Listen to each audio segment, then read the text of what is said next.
Altavox. Es un tema que ya hemos venido platicando en este espacio, hemos estado analizando de la mano de los expertos la forma en la que se ha venido construyendo el presupuesto para el próximo año por parte del gobierno federal. Hemos hablado del déficit, que es un tema fundamental, es decir, que vamos a gastar más de lo que vamos a estar ingresando como país y que esto es un tema que ya preocupa de por sí a los expertos en materia económica y de administración pública.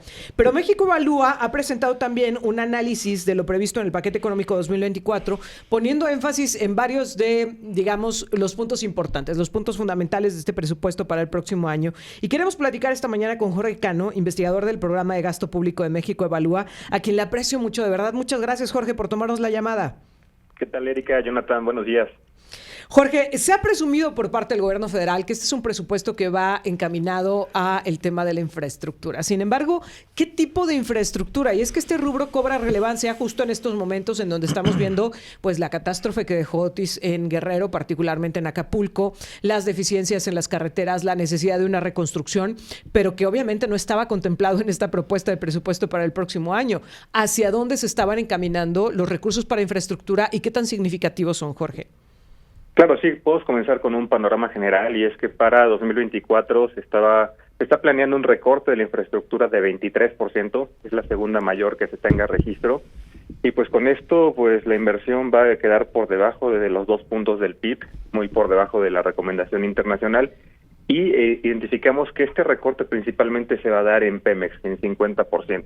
Esto pues a algunos les parecería positivo, ya que la petrolera pues está quilosada, es ineficiente, pero esto significa que va a seguir siendo pues ineficiente y dependiente del gobierno.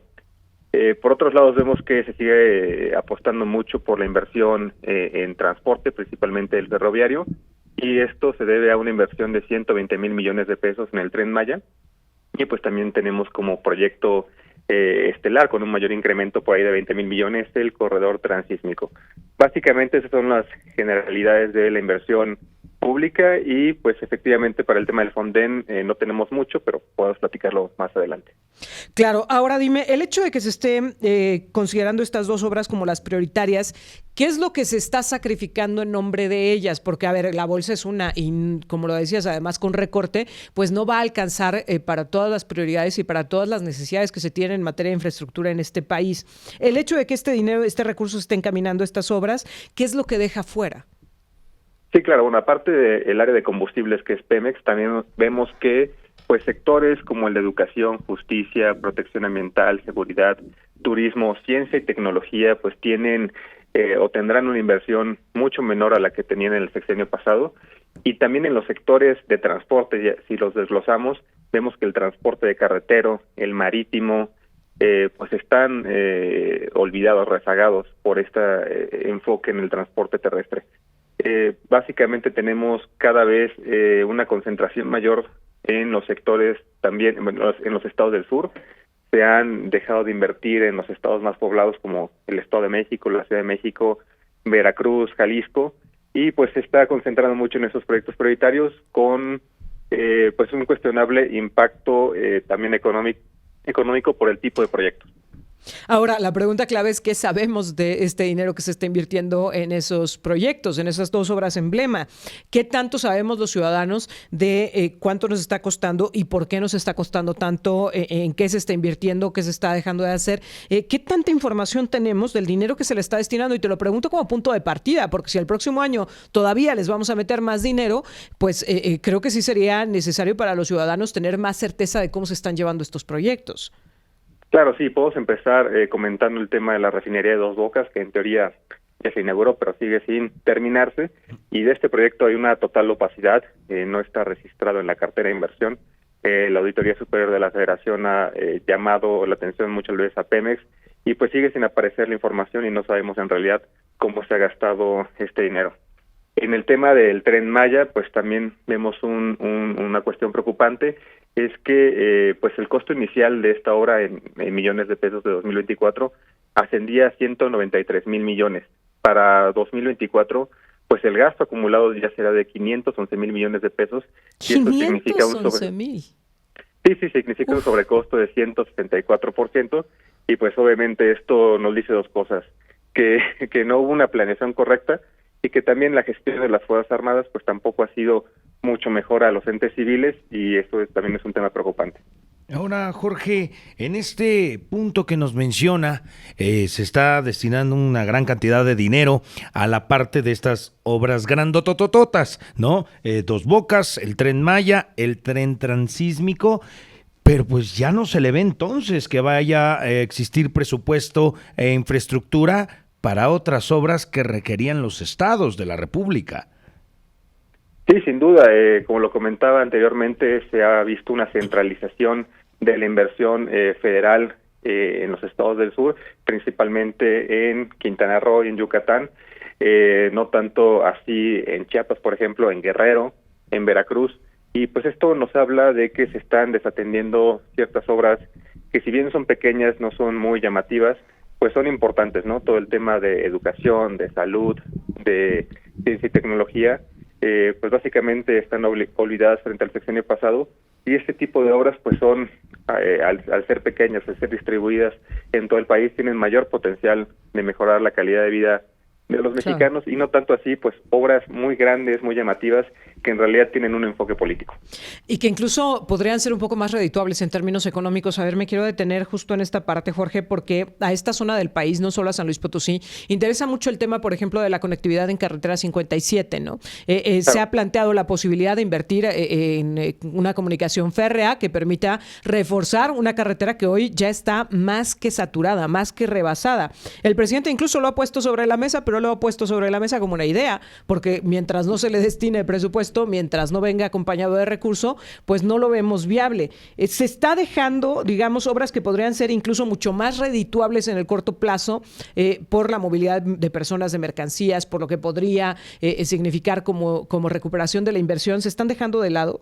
Sí, claro, vemos pues obras de infraestructura como el carretero, que es lo más usado, el naval, que también es muy importante para México, que están olvidadas, y en la parte ferroviaria, pues por muchos reportes parece que el Tren Maya no va a ser redituable en la mayor parte de los tramos, y posiblemente este tipo de obras ferroviarias serían pues más redituables, sustentables en otras partes del país. Claro, es importante desarrollar la parte sur, pero hay que pensar a futuro, ya que si se construyen obras que no van a tener tanta demanda como sí lo podrían tener en esta parte céntrica por pues la demanda de pasajeros, de mercancías, pues estamos legando un problema pues de deuda, de falta de liquidez por esas obras que van a necesitar tener una constante pues, aportación de subsidios por parte del gobierno para poder subsistir. Ahora, ¿se corre el riesgo en que terminen estas obras olvidadas, Jorge? Porque estamos a un año, menos de un año de las elecciones del 2024. No hay certeza de quién va a llegar a la presidencia de la República. Corremos el riesgo de que proyectos a los que se les va a meter tanto dinero, 500 millones de pesos, queden en el olvido. Sí, 500 mil millones 500 mil millones de pesos. Es una locura. Sí. No, es probable que ciertos tramos pues, no se acaban de construir, dependiendo de cómo acabe el tema electoral, podría decidirse no continuarse, ya que muchos de ellos no van a ser redituables, o sea, no se van a poder mantener con los propios ingresos proyectados por la compra de boletos. Es una posibilidad, claro. No obstante, pues sería un gran desperdicio que después de esta cantidad tan enorme de inversión, pues no se pueda mantener, por lo menos para darle un incentivo al crecimiento de la parte sur. Porque además, no esto es lo que cuesta la que construcción. Esto es lo que está costando la construcción, 500 mil millones de pesos, pero ¿cuánto va a costar la operación? Exactamente, ese es el punto, ¿no? Lo que se ha identificado es que la operación de esos tramos posiblemente va a tener muchas pérdidas, ya que no se ve que vaya a haber una demanda tan alta de estos sectores, precisamente porque no existe una infraestructura turística de momento. Entonces, pues por algunos cuantos años el gobierno va a tener que estar inyectándole recursos para que sea redituable. Lo mismo pasa con el aeropuerto Felipe Ángeles. De momento, pues no, su operación no cubre los costos. La venta de boletos, de tarifas, no cubre el costo de operación, y posiblemente esto pase con el Tren Maya.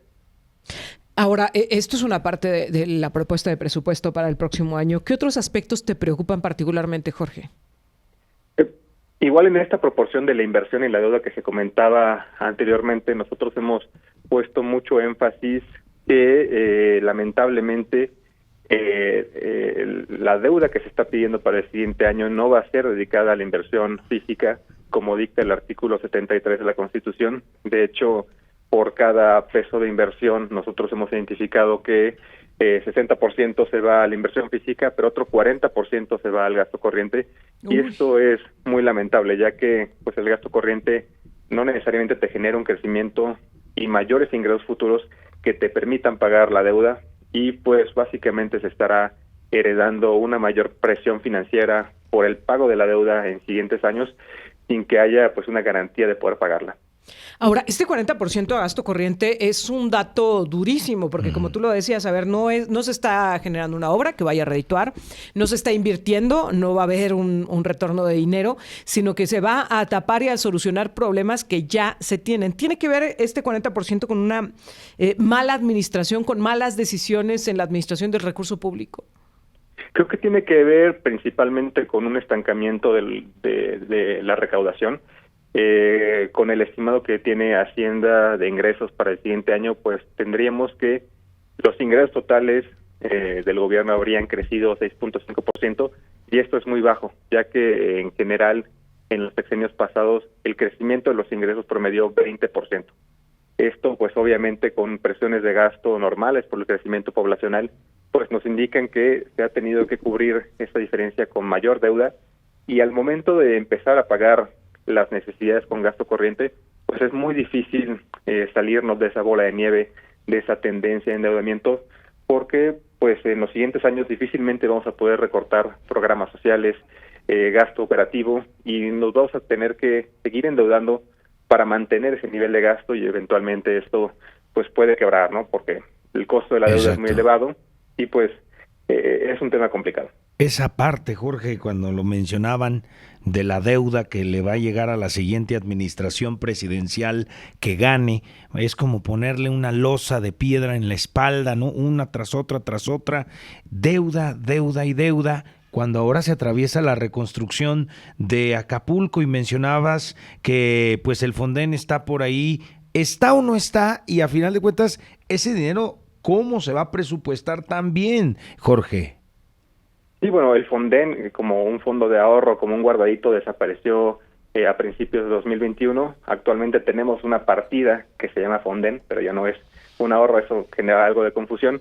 Sí. Y pues al momento de no tener un ahorro, dependemos de que exista una suficiencia presupuestaria, es decir, que los ingresos vayan bien de acuerdo al plan de Hacienda. Y lamentablemente no es el caso en 2023 por el tema del superpeso, la caída del precio del petróleo. Pues los ingresos van de hecho 3%, que no suena mucho, pero son 160,000 millones de pesos menos frente a lo que tenía programado la Secretaría de Hacienda para el mes de septiembre, y esto implica que vemos muchos recortes graves en varias áreas, como salud, como educación, como la Secretaría de Seguridad Ciudadana, y ahora con esta presión de reconstrucción del Fonden, pues la Secretaría de Hacienda tendrá que o hacer más recortes áreas o dejar sin erogar estos recursos destinados para la atención de desastres naturales. En cualquier caso, si se cumpliera pues la partida aprobada de 18,000 millones de pesos para este año y también 18,000 para el siguiente, pues difícilmente parece que vaya a ser suficiente, ya que este tipo de desastres de huracanes, pues en promedio tiene un costo mayor a 40,000 millones de pesos, y pues parece complicado que sea suficiente los recursos que se tienen. Jorge, finalmente te preguntaría, la forma en la que se está construyendo, en la que se va a dar este presupuesto para el próximo año, para el 2024, ¿qué consecuencias ves que van a tener para nuestro país, digamos, de manera amplia? No espero que nos des hoy una cátedra detallada, pero sí por lo menos un esbozo de qué es lo que nos espera como país y cuáles tendrían que ser los ajustes o las recomendaciones que se tendrían que tomar en cuenta. Que el principal punto a considerar es el costo intergeneracional. El tema de la deuda pues va a ser pagada por las generaciones más jóvenes, van a tener menos recursos para destinar a las necesidades futuras de salud, de educación, y eso va a ser una losa pues muy pesada que va a estar limitando la garantía de derechos de las personas en el futuro.